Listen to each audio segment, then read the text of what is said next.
જ્યાં પ્રચંડ મેઘ પ્રહાર દર વર્ષે સૌરાષ્ટ્રને ગમરોળે છે અને આ વર્ષે પણ એ જ પ્રકારની સ્થિતિ જોવા મળી રહી છે।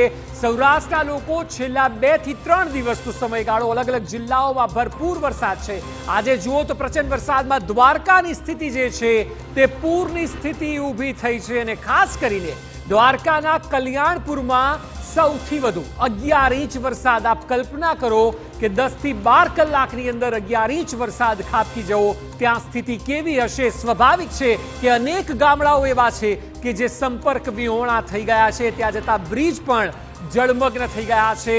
અનેક જગ્યાએ ડેમો ભરાયા છે। જૂનાગઢની વાત કરવામાં આવે તો 7 ઇંચ જેટલો વરસાદ તો અહીં પણ પડ્યો છે, એટલે કલ્યાણપુરમાં 11 ઇંચ તો જૂનાગઢમાં 7 ઇંચ। આ તમામ આજના દિવસનો ડેટા છે। રાજકોટના ધોરાજી અને ઉપલેટામાં પણ મુશળધાર વરસાદ છે, એટલે સૌરાષ્ટ્રના જિલ્લાઓ ભલે અલગ અલગ હોય પરંતુ સ્થિતિ એક સમાન જોવા મળી રહી છે। સૌ કોઈ પરેશાન છે, એટલી હદે વરસાદ વરસી રહ્યો છે અને ન માત્ર સૌરાષ્ટ્ર પરંતુ દક્ષિણ ઝોનમાં પણ ધોધમાર વરસાદ પડી રહ્યો છે।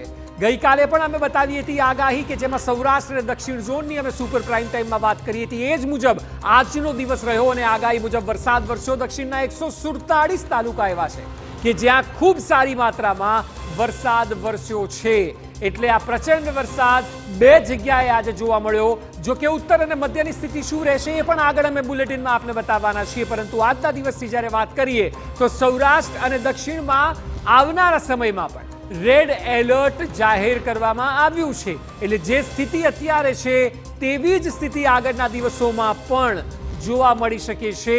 અને 1-2 નહીં 11 જેટલા જિલ્લામાં રેડ એલર્ટ જાહેર કરી દેવામાં આવ્યું છે। રાજ્યના 33માંથી 11 જિલ્લાઓમાં રેડ એલર્ટ છે, તો સૌરાષ્ટ્રના 4 જિલ્લા એવા છે કે જ્યાં રેડ એલર્ટ જાહેર કરવામાં આવ્યું છે। સવાલ એ થતો હશે કે મધ્ય અને ઉત્તરનું શું? તો જવાબ એ છે કે હવે ઉત્તર ગુજરાતમાં પણ સારો એવો વરસાદ વરસી શકે છે, તેની પૂરેપૂરી શક્યતાઓ છે।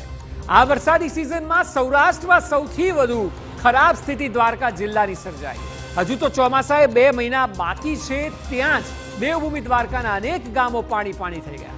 દ્વારકામાં અત્યાર સુધી 40 ઇંચથી વધુ વરસાદ ખાબકી ચૂક્યો છે અને હજુ પણ કાળા ડિબાંગ વાદળો દ્વારકાને બાનમાં લઈને બેઠા।